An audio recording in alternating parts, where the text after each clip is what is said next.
Hey there, welcome to the Mental Perk podcast. I'm Carla Hutcherson, licensed professional counselor. And I'm Brandy Mock, entrepreneur, author, and community leader. And we're here to talk about real people, real issues, and real talk.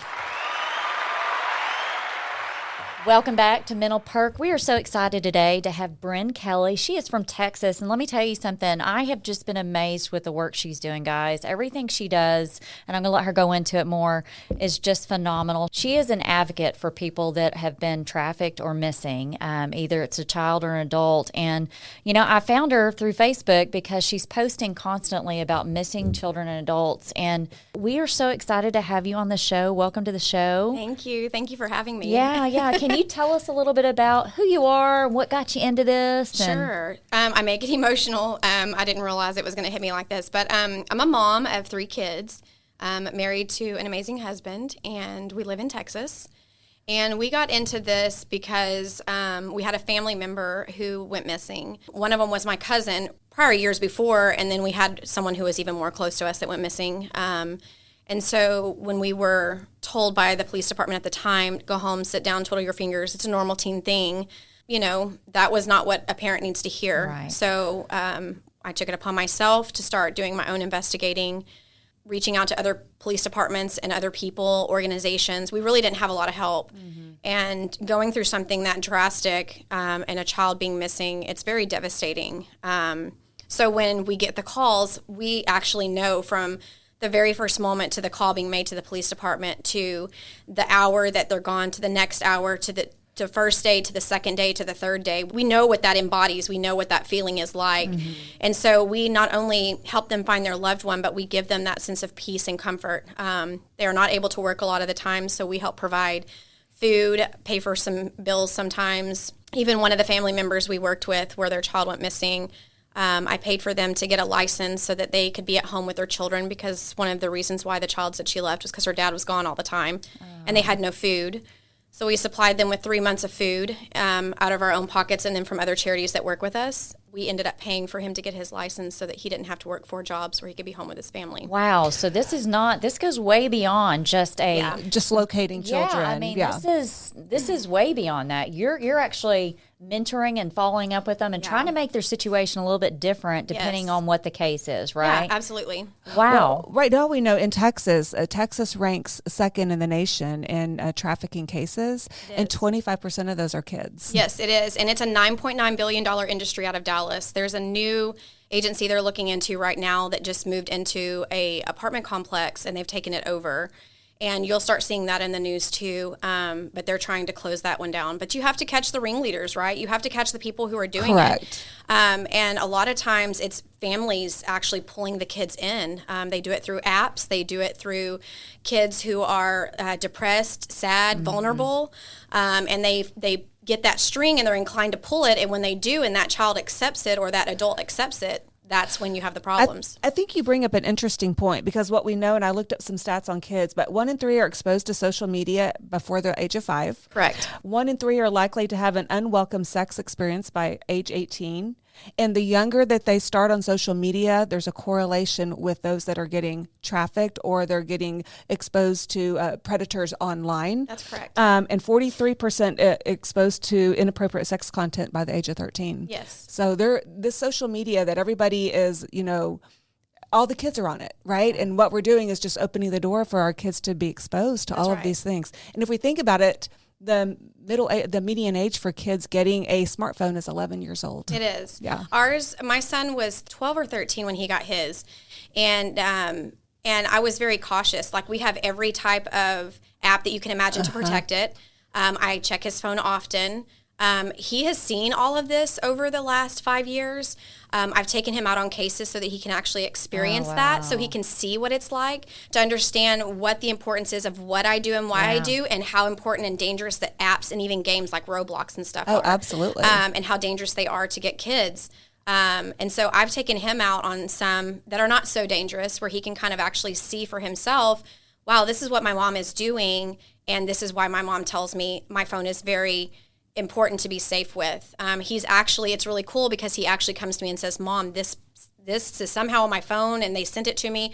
What do you want me to do? And I'll review it and I'll block it and then I'll report the person, because I just don't play around with it. Yeah. predators need to be put away, and it needs to stop. And our children are more of a value. I know there was a saying going around the internet right now that banks are secured more than our schools are, and I feel like our schools should be secured more than our banks are. Absolutely. Well, I mean, this is a wake-up call to parents. When you're putting those smartphones in your kids' hands, you're risking them. You're exposing them to things. And you're also losing them too. You're not having that intimate moment with your children anymore. You know, everybody's handing an iPad or a phone. Here, take this, do this, because they don't want to deal with them, or they're stressed out because of a work day. But what they want and what they crave is that attention. And they're getting it from the phone, and they're getting it from the iPads and the internet, and they're getting the wrong attention, what takes them down a wrong path. And the flip side of that is the kids, if they don't have these things, then they don't fit in with their friends. Right. I was just, I had a patient, and they were talking about that they don't have social media anymore because of things that they had gotten in trouble with. But basically, they were saying that all the communication for their sports programs, their school programs, all goes through Snapchat or social media or Instagram. And I'm like, it's almost forcing them. Yeah, it's like forcing them to have to use it. And so, sad and scary. The cool thing about I will say this with our district, with our school, I'm going to say the school that my son attends, they allow the parents to do it. The children can be on it if they have a smartphone, but they allow the parents to control that, which is great. I like that. I think that's even safer, and it's better. It almost would be great if schools would just come up with an app for their school that the kids can go in and check stuff and not have to have these social media sites that are online. Right. So that would be great. So just some things to think about. You know, there's lots of risk factors when it comes to kids that are getting trafficked. And we know economic insecurity, housing insecurity, education gaps, migration, which we are seeing that's really heavy here in Texas. And so those are some of the risk factors. What are some other ones that you're seeing? Well, I mean, just with like our own family member, we lived in a great area. They went to great schools. So they're not really exempt from anything. And when you're searching for something that you're missing, again, they search in the wrong places. That's why children need to be validated in their worth, because biblically speaking, our worth is not in the world. If we are of the world, then we're of the wrong thing. Our worth is in who God says we are. And so that's what I try to teach these girls when we get them back, is who their worth is in. Because they've lost all of that hope, and they've lost all of that. So there's many avenues and ways that they can get involved into this stuff, and it's dangerous. And it's not just through apps, it's through other people. These kids that work with these families, they go to school. They're pulled in that way. So there's just so many ways. Now, how often do you see, because you just brought up something, and it kind of makes me curious, if a child or an adult has been trafficked, they become immune to it, and it's just a part of their life, correct? I mean, I don't know a lot about it, which is why we love having you here. Are they going to work and continue to pull in other adults and children to do the same thing that they were pulled in to do? Or how does that usually? So the perpetrator, the person who's actually pulling the person in, we usually try to get the main person and get them taken care of and put away. It's almost like a drug dealer. You're trying to get to the top dog. Absolutely. And there's probably a correlation there between the trafficking and drug deals as well. And if they work as a family unit, the kids pull in the teenage girls, and then the teenage girls are pulled into the family. Right? And then, so they all work. It's levels. So you have the child, then you have the mother, and then you have the father. And the mother, we always check to see, okay, is she in it because she's making money off of it? Or is she in it? Was she pulled into it because of force? Was her marriage forced? Was this something that she fell into and now she's part of it as a ring? And we try to help them out. But if they're a part of it, they go down just as well as their husbands or their family members. But if they're not, and they are truly, and we know, like people know that talk to them, if they were truly needing help. I mean, we just helped a lady leave a relationship not too long ago. And we supplied new clothing, shoes, gift cards, money, and everything, and got them into a safe house. And she was trafficked? No, she was being abused. Okay. So, but I'm saying stuff like that turns into things like that. Like selling your wife or selling your daughter or whatever, for you to make a dime. And it's disgusting, but it happens, and it happens in families. So I'm sitting here hearing you talk about this, and I have to share with the audience because I do follow you on Facebook and some of the social media stuff. And I saw the other day where you just had a moment of meltdown. I did. If that's a proper word to say. And it just pulled on my heartstrings, and I had to reach out to you again because I'm like, girl, this is hard to watch because I see you doing so many good things, trying to locate people, keeping the family. You're probably like the front line communication to these families, because law enforcement's doing their job, and every little update's going to be too much, or it may be received differently. So you're kind of that front line communicator, right? And then you have people, and you're going to always have that, but you'll have people that are just kind of making comments that are like, you're not doing your part. And I saw the emotional meltdown that you had, and it just pulled on my heartstrings, because I'm like, you're actually doing so many things good. What is it like for you to process day to day, Bren, not only just, and I'm going to separate the two. When you find someone that's missing or someone that's been trafficked, and you're trying your hardest to get them located and get them in a safe place. And then also, too, the emotional toll it takes on you to shut everything down. Right. How are you doing with all that? My heart is in just helping people. So a couple years ago, before I met my husband, I had a miscarriage. And I asked God, I never questioned him. I said, why did you take my child? And he didn't reveal it to me very easy. He let it go for a couple days, actually weeks. And then one day he said, I don't want to just give you one of my children. I want your help with all of my children that I send you. So when he gave me that discernment and that clarity, I knew that my child that passed she was where she needs to be, and I will get to see her one day. And her name is Serenity Pearl. Oh, I love that. And that's why my boutique is named after her, because I want her to know that she is beautiful and she's worthy of great things. And she's actually the twin to my son. So, it was a lot. It was a lot to bear, and to feel like we were alone with no help and no draw. And so then all of this stuff started happening. It was another person after another person after another person, and it's just snowballed. And it's like these situations were presented to you. At that time, you didn't realize that it was going to be a trafficking situation. But as the doors opened up, here's a person, here's a person, here's a person. And then you put the pieces together, and you said, this is what he was talking about. Yeah. These are the children I'm helping. Yeah, and I asked him to reveal what he wanted it to be called. And, it's a calling for me. It's a calling from the Lord. And he revealed to me. And I asked my dad, I was like, what should I name it? He's threw out all these crazy names because he's funny. And then I've asked love the funny dads, don't we? Then all of a sudden I prayed about it. And he was like, you need to name it The Call, because I've called you. Oh, my goodness. I love chills, that. yeah. That is so The Call. amazing. So we're working on getting our 501c3 It's a process. It is a process. But it's a process. We have to raise $2,000 for that. So we're going to try to do some kind of fundraisers and things like that to reach the $2,000 to be able to take care of those things. But our goal is to have balls and golf tournaments and all kinds of fundraisers. We do have a lot of organizations that are wanting to support us, and agencies that want to give me my own search dog, and people who want to give us ATVs, but we just have to have our 501c3 set up and a building for us to be able to work out up to. That is such an amazing thing. I mean, you're working in Texas, and it's really focused in this, but you have to understand that trafficking is in all 50 states. Every single state in America is affected by trafficking, and worldwide it's even bigger. I mean, it's just crazy how much is happening and how many people are in this modern form of slavery. There's not enough help for them. It goes unnoticed, and many of these people are missing, and we never hear from them again.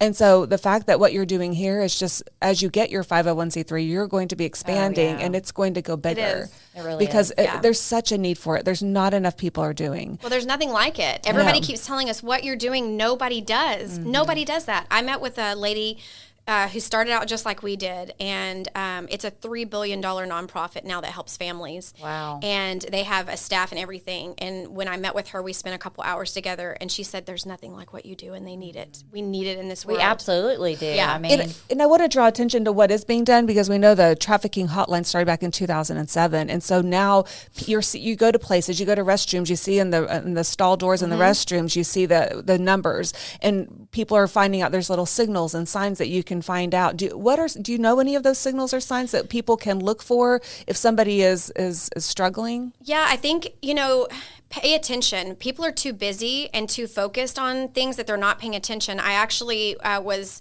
meeting with two ladies this morning, and she said, I was in Dallas, and, I just felt this heavy call to these two ladies, and then there was this man that was standing over watching, and it was almost like he was controlling them. And I said, well, did you call the police? No, I didn't call the police. And I'm like, that's something that's warranted. She goes, but I wouldn't even know what to say. And I said, just call. You would have needed to have your husband call on the guy while you're calling on the girls and get someone out there so they can separate them so he doesn't run when he sees the cops talking to him, right? So you're calling, you're reporting. If you see something, say something. If you're feeling something in your gut, that's telling you there, you need to do something. Right. And so I feel like there needs to be education on it. There's not enough education. Yeah. Everybody just thinks it's just something. But until it happens to you or it's in your backyard, that's when reality starts setting in. They start doing research. Well, and it's that, but it's also too we're taught not to get into other people's business, right? And I think anybody that's been a mother, kind of that mama bear mode kicks in, and you just want to protect. Yes. And I'm like you, if I see something that's off, I'm gonna jump in and say something. Yes. I mean, I'd rather upset you and let you know that I care about you and that this kind of looked off, as opposed to knowing that this person's life could be changed or over. Right. I always say I would rather you call and it be nothing than not call and it be something, because those two people, those two females that you saw could be from another state that are missing. Their parents could be, desperately looking for them, praying that they're going to come home, because we have found people who've been gone for months and they're returned back to their family, but they're in another state, or they're here in Texas, but they actually belonged in another state where they went missing from. So that's a good point you bring up, because I'm telling you right now, how do you keep the family members, how do you encourage their hope? Like, because how the police department will say if you're missing for more than so many hours or days, chances are it could be a recovery instead of or a cold case. Right. Mm-hmm. So how do you are you just basing it off of previous cases that you've helped work that kind of gives these people hope and knowing, because not everybody has God in their life, so it's hard to cling on to hope if you don't have that. We're believers, so we're big on that, but it's hard to give someone hope and not make them feel like it's over, right? So how do you do that? So my thing is, I'm not ashamed of the Lord, and I will share that with anybody because that's what He's called me to do. So I will still share that with them. I pray with them. We have people that pray for the families. Most of our people that are a part of the organization are prayer warriors and are praying too, and they're reaching for the same cause.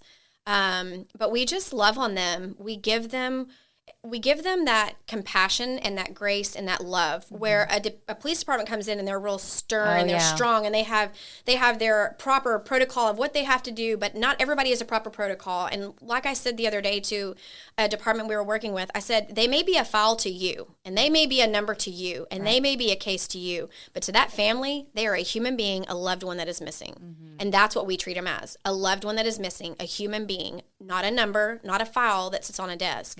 So while they're working 900 cases, we're working 1 or 2, and we're engulfing our time. Like, I didn't get home until early this morning. I didn't go to bed until like 3 because we were literally trying to funnel messages and stuff like that. Well, I know I was chatting with you at like 1 a.m. in the morning just trying to get you to come on the show. Talk about that, and I think a lot of times that's the way these first responders, they cope, right? They have to, and they've seen, and they have found the kids, and it's not been a good situation, and they're having to internalize that. So walk us through something that you've had that was been. Talk about a case you got right now. Yeah, Tell me about her. We have Aubrey Purdue. She's a 14-year-old female missing out of Mesquite, Texas. They considered her a runaway, but based off the information that we have now, we know that she's being harbored. Harbored means that someone knows that she's missing and has her, and they are not minors. They are adults. So there's big fines for that if you're caught harboring a 14-year-old. And safety is a big thing. I can't go into full details on her case just for protection and safety of her. She's a minor, but we're doing everything. We have agencies like the Predator Project working with us. We have hound dogs. We have all kinds of people that are doing searches. And we have an expanded horizon. Like, we have divers that we get in water for looking to recover a body. We have different types of dogs, because people think that there's only one kind of dog. There's K9. There's search and rescue. There's a dog that looks for someone who's injured but can't move or reach out. And then we have Godiva dogs that basically they go and find the body. And then we have horses, equine, that we work with. Wow, I didn't know horses do it. Yes, horses they can help on searches and go in fields. They come on searches and go in fields and take our people into the fields, including officers and stuff. And our dive team that we have is one of the top dive teams. We've worked with them several times on different cases. And we go out with them on the dives. We watch and everything. And we're there from the moment that we get asked to come on to the time we leave, too. Is that to be there for the family, to be able to fight? Because I guess you really can't help exhume the body, but you could help with the family being we don't exhume the bodies. Them. The departments do that, but what we are there for is to confirm that it is the person. Okay. Then we actually have a point of contact with the family who will identify. Once police have confirmed that they know that that's probably her, a family member usually still has to identify anyways. Right. Yeah. And so they do their due diligence. The department, the medical examiners, and the crime units that come out do their part, and then we have family who identifies. But we had a case where the family was walking in the trenches and they ended up finding him, and how they found him was ironic. It was a case we were working out of Kaufman County. It was the Logan Jacinto case. Okay. And how they found him was his elbow was sticking out. He was covered. His elbow was sticking out just a little bit. And someone said, that's just a stick. It's not. And someone said, I don't think so. And they went and moved, and it was him. Oh my Now, goodness. he was the one, was he the college student? No, he was the gentleman that worked for the city of Dallas out of Kaufman County. He was in the wreck when it was raining, and he exited his vehicle, had a traumatic brain injury from the accident. It was a one-car accident. He hydroplaned and hit the side, and then he got out of the car. He was disoriented, and so he started to walk. And when he was walking, he actually ended up tripping because it was late, and the waters were rising. It was flooding, and what ended up taking his life was him hitting a rock on his forehead. And that's how, and the rushing of the water is what covered him. But his own family were walking the trenches. We had them walking down the sides, and then up on the top. And my friend that works with me, Mercedes, she was actually at that one. I had not gotten there that day for that one. And that's when they had found him. And they picked him up and moved him. And then another person just staked the area because you're not supposed to move them, but that was their family, right? Right. So your organization is not just focused on trafficking, but just missing people in general. Absolutely. Yeah. Absolutely. Wow. And then restoring them because, a police department, if you're with NCMEC or NCIC, those are agencies that you get in, your child or the adult gets put into for them being missing. So once they see them, the police department that was the reporting agency, once they physically see them, they have them sign a document. Okay, she's here, he's here, and they're fine. They let them go. But the problem is if they're a runaway, they're running from something. Right. There's an underlining reason of why they're running. And what other people don't realize is a runaway can turn into a missing person, a trafficked person, exploited person. So runaways aren't just runaways. They're very important cases too. Yes. But a lot of times if they're a habitual violator, then they just write them off. It's like, well, they're just a problem child. Right. Well, there's a reason why they're a problem child. They are a child, but they do have a problem. Right. They're not the problem child. There's a problem within the child, Right. but they're not a problem, and they should be treated with the utmost respect and like a human being as well, because that's what we do. I go in and I get to talk to them sometimes. I just started doing that a couple months ago, and actually sitting down with them and just talking and saying, hey, can you tell me? And it's really cool because God really gives them a piece to talk to me, and they literally just open up and just share. And that's when we get the information, and then we get them the proper help. Wow. So that's what I love too. It's not just a search recovery, or it's a follow-up, because the police departments, they're like, we've done our job, which they're amazing. Yep. We love our first responders. We do.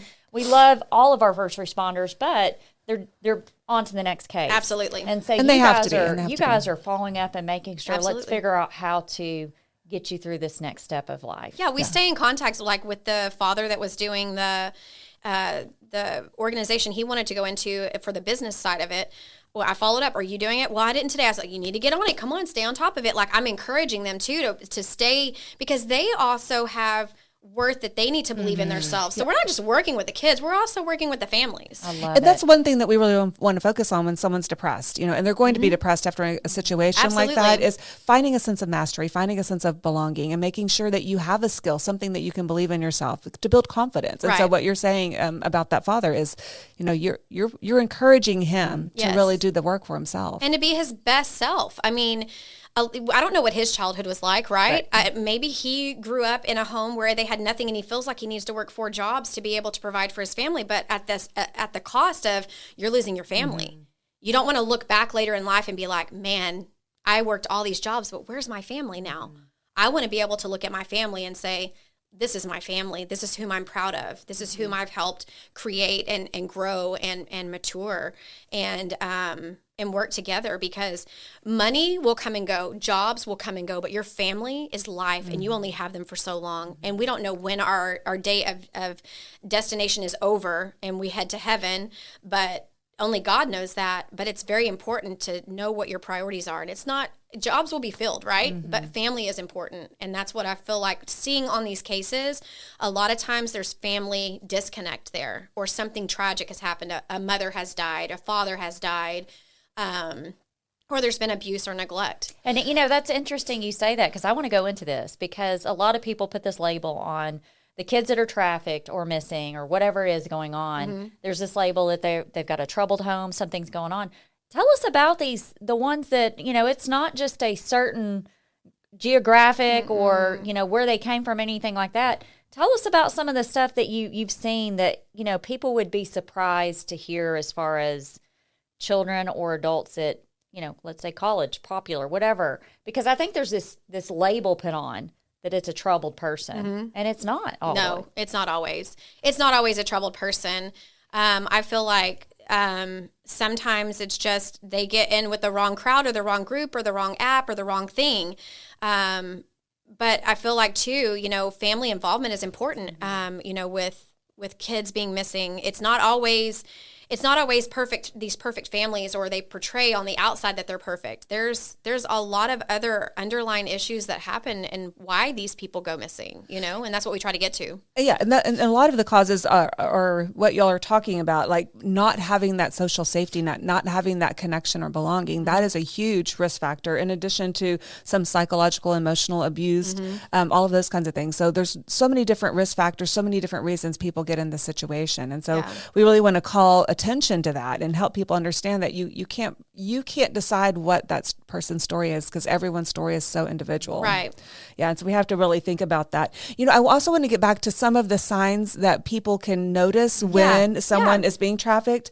We want to talk about the abuse, and sometimes we'll see brands and tattoos on these people, because if there's an organization that has these young ladies and kids that are being trafficked, they will brand them in a certain way, and it'll look like a tattoo, but it's a way to make sure that they are identified. Yeah, there's black dots. There's burn marks too. They'll brand them with an actual branding iron. Oh my! Like a cow. Wow. Yeah, I mean, there's so many different things out there. Just the way that sometimes even they're dressed. You can tell, like we were at a place and there was a girl and she was like looking around, and you could tell she was watching the pimp that was with her, and she was just like nervous, and she went to the bathroom. Well, I went to the bathroom and I was like, "Are you okay? Like, you seem like you're off." And she said, "No, I'm not." And I said, "Okay, tell me what's going on." And so I was able to obtain license plate. I was able to obtain who this person was, and we got police there, and she was safe, but she was being done through Uber. Like, that's how she was. They were running it through Uber, getting girls, this one group of men out of Dallas were. Oh, my goodness. Yeah. It's very scary. When I used to Uber to bring in extra money, I had a girl in my car, and she was actually being taken down to Dallas, and she was very off in the car. And I was like, "Are you okay?" Because, I talk to people, whatever. And she's like, "Yeah, I'm just kind of nervous. I met this person online, and they're taking me to the place you're taking me to." And I said, "Well, this is the first time you've ever met them?" And she said, "Yeah, well, I just happened to look." And I was like, "I'm not taking you there. I'm not trying to be rude, but I'm going to go ahead and contact the police, and then I'm going to get you to a safe place, and then you can talk to the police." Like, she was literally being taken. They can pick them up through apps and then Uber them wherever they want them to go. Okay, that's super scary. Yeah. So there's just so many things it's everywhere. Like, you can think, I'm thinking, call all these. I Uber. Everybody Ubers everywhere. College kids. I'm like, how do you? But too, I picked up a Dallas police officer one time in the Uber, and they're a couple, and they're just amazing. I'm not going to name drop because I don't have their permission, but they were hilarious. And I've always was nervous, like, around officers and stuff like that. And so she was like, "Well, I used to work for DPD," and I went like this. I was like, "Oh my God." I was like, I have an officer in my car. I kid you not. How's my driving? 10 and 2. 10 and 2. 10 and 2. Okay. Seatbelt on, yes. And they were so hilarious. And I was telling them, like, my fears of being a driver at night, to be able to bring extra money in for my family, because that's when we were going through stuff with our daughter. And so So anyways, she said, pull over real quick. We got time. And I was like, okay. So we pulled over and she said, all right, if you've got your seatbelt on and then this happens, this is what you do. And she told me, she said, you carry your gun right here and this is how you're going to, we pulled over. They got me out of the car, showed me exactly what I needed to do. And unbeknownst, I ended up having to use it one day. What? 5 rides after her ride. Yes. That's crazy. The guy said, you're coming inside with me. And I said, I am not coming inside with you. It was a party of some sort, but there was a bunch of I can't go into detail of that either, but like there was a man and there were 2 of them in the car versus 1 of me. And so I said, I'm not going inside with you. I said, you can either get out of my car or you're going to meet something you don't want to meet today. Yeah. And he had pulled back on me a little bit. And I was like, you might want to get out of the car. I have a button I can push right here in my car and they'll be here in seconds. And I said, and I'm also carrying, so I suggest you get out of my car now. Wow. So they got out, and then I called the police, contacted Uber, let Uber know who they were, because it identifies who we're picking up. And so, yeah, I mean, it can happen anywhere. Oh, you have got to be safe. You've got to be alert. Like, even when you're in a grocery store or Target or Walmart, you've got to be alert because they'll snatch your kid up for not paying attention. I tell my girls all the time, if you're doing a workout on the regular jogging, don't ever jog the same route. Nope. Keep one earbud in and one earbud out. I mean, I went jogging with one of my kids one day, and I'm like jogging, and of course she's a lot faster than I am, and I'm yelling at her, and she's like 10 miles up the road. She can't hear me because she got her earbuds in. I'm like, That was a teaching moment. Like, okay, we got to take the earbuds out. You got to, and it's so sad that we're living in a world that we're living in to where you have to watch everything around you. But at the same time, people like you're noticing things that other people may not notice. I wouldn't notice, or I wouldn't be bold enough. So tell the people what, no, I'm serious. Like, tell the people, what is it you recommend that they do? Watch out for. I'm like you. The police department, they're paid by our taxpayer money. Mm-hmm. They want to help. They want to assist. And if they know that they can save a life, they're on it, right? Right. So tell people what they can do. What are some of the things they need to watch out for and look for? I mean, just kind of watching your surroundings. If you feel uncomfortable, say something. I mean, I've had people that have mentioned, hey, I was in Target today or Walmart or whatever store they were in, and they've said, this guy seemed like he was following me. I said, well, what did he do? Well, every other aisle I was on, he was on, but it looked like he took photos.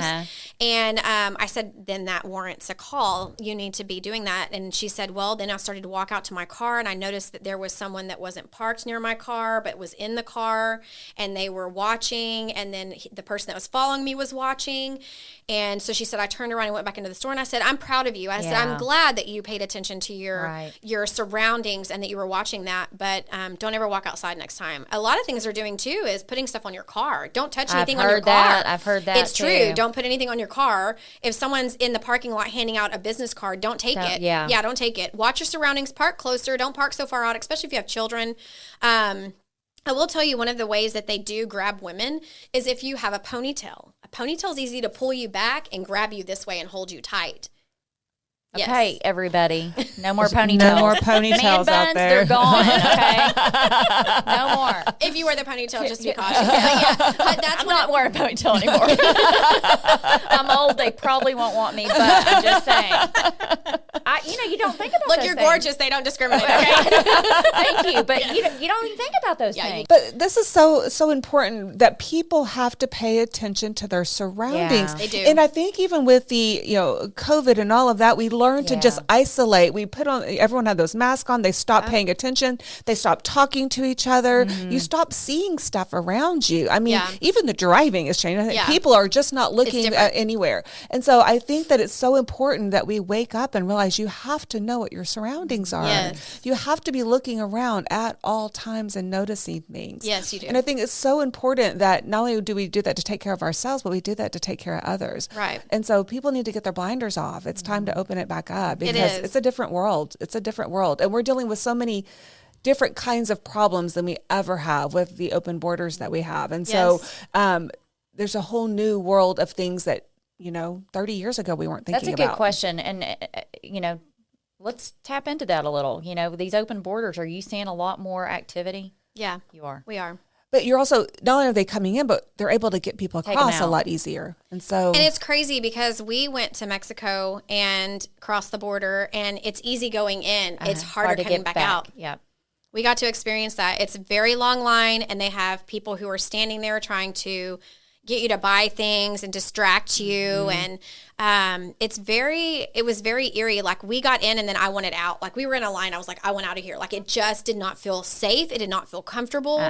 It was just. Well, you're open to their laws, not our laws. Right. Before you get back over. I've done that too. And it is a long line that you wait hours in sometimes. And there's all kinds of stuff that can happen. Yeah. And when you don't know the laws necessarily over there, it could be easy just to. Oh, absolutely. We learned them really quickly because we were in a rental car and we didn't do something that we were supposed to do. And they said, if you cross back over here in this car, we'll confiscate the car. And I was like, thank goodness we took out the insurance because they would keep the car. Like they would take your car and keep it. There's nothing you can do about it. The rules and regulations to that is so difficult, and it's so mind-blowing to me that we don't have that over here. Like we get over there, and to leave, we have to follow every requirement. But for them to go back and forth, there's not hardly any requirement. It's sad. We don't even think about it, but we are also focused on the southern border, but it's happening on the northern border just as well. I mean, it's really everywhere. I mean, one of the guys that we ended up catching through the case that we worked at here, he's in Canada. He's waiting to be arraigned, and he did his work here, but fled and went to Canada. So how are people finding out who you are, Brianne? Like, tell me how people find you and how many cases have you worked? Last year I closed out, I don't have my total number. I've really never, I know last year at the end of the last 3 months of last year, I brought in 27 people. Wow. That's amazing. That is amazing. Wow. And twice we brought in 6 girls in a week. Twice. You know, we've talked about your stories and some of the horrors that you've seen. I want you to tell us about a success. Yeah. All of them are a success when we get them back. The joy of being able to call the family and say, we've got them.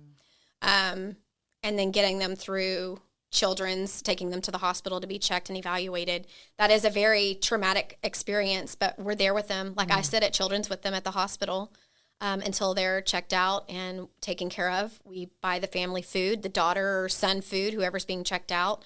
And just to see the sheer relief on their faces is one of the most beautiful things that you can even imagine.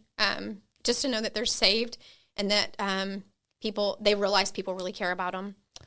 Just to draw attention to what you're describing is so beautiful, and I worked in children's ER, and so I understand exactly what you're saying and how important those moments are.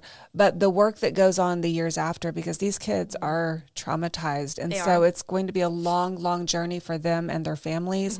And I know that your organization, do y'all help with that? Do you help them find counseling and support groups and the things that we do? And when we find other people who we vet out, because I'm very careful with who we bring in, because I want them to, no one's going to have the same passion as myself or Mercedes does, and no one's walked through what I've walked through or what Mercedes has walked through or other people have walked through, but we want to have the same passion at least, because we're not all the same. And we all look at things differently, and having different sets of eyes helps us to see other things and learn other things. And we're all accepting to expanding our horizons and growing, because someone may have something that I don't have, but that they can teach me. Absolutely. And I can do the same for them.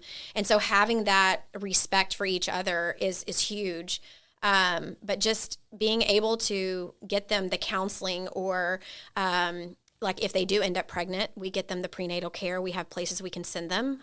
We have places for the moms and the dads to be able to go to, the siblings, because while the family is searching and there's a sibling, the siblings are being left out in a way, right? There's no focus on them now. So now they're going through depression and anxiety and all the things possible because mom and dad are so busy worrying about this one that they forgot about me.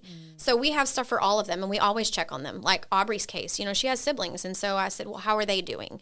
What can we do to help them? And so when we do get her back, we will be able to offer all of the family members down to her uncle who's helping search for her and his wife, any kind of help that they need. And they keep telling us, like, we could never repay you. And we always tell them, you don't have to. It's a gift. It's a gift. This is a free gift, just like God gives us. It's a free gift. Yeah. So what's your protocol? How long do you follow families? I have not stopped following since the first one. Wow. And I've been doing it for 5 years. That's amazing. Yeah. That's awesome. Because a lot of organizations, they see you through a certain point, but they don't see you through. I'll never stop. If they need us, we're there. We'll awesome. Never stop. It doesn't matter. That's wonderful. So do the police officers, do the departments, are they starting to, because I know, sometimes when you're first getting started, like, this is a nosy Nancy, she's trying to get too much involved. But I don't think, now that they're seeing the work you're doing, It's almost a privilege for them to get to work with you, I'm certain. I feel that. Yeah. I feel that it is. I mean, the departments keep telling us, how do you get this information? I just keep telling them, I'm working it. I know you guys are busy. And with Aubrey's case, when the detective got the stuff, he was like, oh my goodness. Like, the officers were like, what? The case we worked in Dallas just recently, they were like, how? And I'm like, it's just discernment. And I follow the discernment, and I follow it just like I did the other cases when we were looking for our family member. You know, I literally followed the same protocol that I did for her, and I have not changed it. Prayer and searching, listening, and being observant of everything. But I look into everything. I don't just look into the person that's missing. I look into all the people that surround that person. From social media to emails to text messages to everything. And it's interesting because we know that many times the perpetrators are someone they know. It is. Yeah. And so the fact that you're really looking at their surroundings is a big part of it. So do you get that gut feeling sometimes whenever there's a situation like that? You're like, okay, something's telling me it's an immediate family member. Yes, I do get the gut feeling. And I will tell you, the Lord is so cool because ever since I can remember, he's always shown me hearts. Okay. And hearts are a big thing through trials and everything that I've ever walked through, and joys. Okay. And he's always shown me that. And I'll usually see a heart somewhere at some point when we're getting close to finding the person. Then when I know the day we're going to find the person, I literally get a red mark right here on the right side. Wow. And it's crazy because there's a vein that rotates straight down through to your heart. Wow. I love and that. I get it every time. And so the case we were working the other day, the officer goes, you were getting red. We were in Dallas out in the field working. And he's like, you're getting red. And I was like, yeah, because we're fixing to find her. And we did that same day. And she was alive? She was alive. Wow. That is incredible. It's really crazy a gift. cool. It's a God gift, for sure. Yeah, and they'll be like, why are you itching? I'm like, oh, we're about to find her. y'all just watch for Bryn to start itching. She's getting close. She's getting close. And it's just like right here on my neck, too. It's crazy. But I know that's weird. No, I love it. It's awkward. I love it. But, I mean, it's the truth, and it happens every time. Every time. And I'll look at the family or the friend, and I'm like, okay, I think today's going to be it. And then it usually starts going like I'm that. like, yeah. And I don't tell them that. Y'all just find that out. Everybody knows if Bryn starts itching. We got her. Or him or whatever. It's on the right side. Well, I think it's so amazing that you have the calling to do this, which is what is so beautiful about the name of your organization, The Call, because it's obvious that this is totally divine intervention for not only you, but for all of these families. All of these families, this is a divine intervention. And so you definitely are the call, for sure. Tell people how they can reach out to you if they need you. Facebook, it's Brianne Kelly. We're working on all of the website and social media aspects for The Call. There is a Facebook page, but I don't want to do anything that's not legal. I want to make sure we have our 501c3 before we release anything. Right.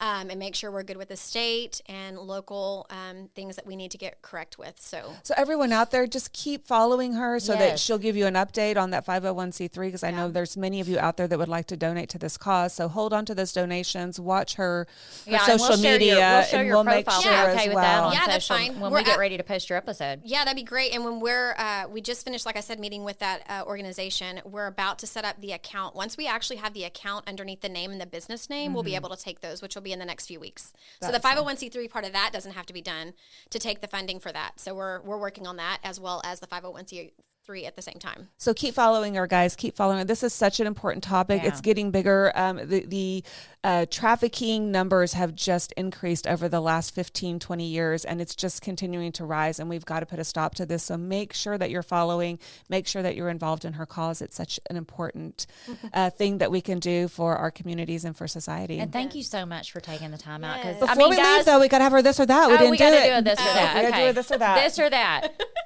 Pool or beach? Beach. Yeah, see, I mean, it's kind of a no-brainer. Well, there's so many different factors. I mean, you think pool, some people, it depends. Is it a public pool or a private pool? Yeah, that's not the question, y'all. I mean, if it was a resort next to a beach, I'd be okay with it because then I know I could go to the beach. Yes, I was trying to like, worlds. Both, but that's not the question. It said pool or beach. It didn't say I need to residential know private pool or public, because that makes a huge difference. If you're talking about a resort pool, then I'm okay with a pool. But see, people But if pee you'd in the rather, pool. would you rather have a I would pool rather or have a it. beach? But there's fish and everything that pee in the ocean too. So This is true. Oh my God! I'm here sure. she did. I'm sure people pee in the beach. But that on the salt beach. water, I'm certain, on the ocean. I'm certain that salt water kills a lot more than that chlorine does. Absolutely. I'm just I agree. saying. I'm not sure. I'd rather but be on a beach. I think I'm an ocean I'm gonna person. beach. I'm gonna say beach. I love the ocean. What are you gonna say? private pool. Not an option, Carla. So you would be like my husband on some days. Then. Yeah, not an option. I make my own rules. She does. Y'all, anybody listens to knows you make your own rules. So anyway, thank you so much for being a guest. Thank on you our so show. much. Keep up Thank you for the great work you're doing. Yeah. Thanks. I really do appreciate it. If you or anyone you know is struggling with mental health issues, please reach out to talk to someone you trust.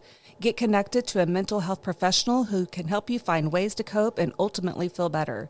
If you are having suicidal or self-harm thoughts or thoughts of hurting another person, please go to the nearest ER, call 911, or contact the National Suicide Hotline at 988. Thank you for tuning in to Mental Perk. We hope our talk today highlighted real people working through real issues based on mental health. Our goal at Mental Perk is to make sure every one of you knows you're worthy. We're in this together.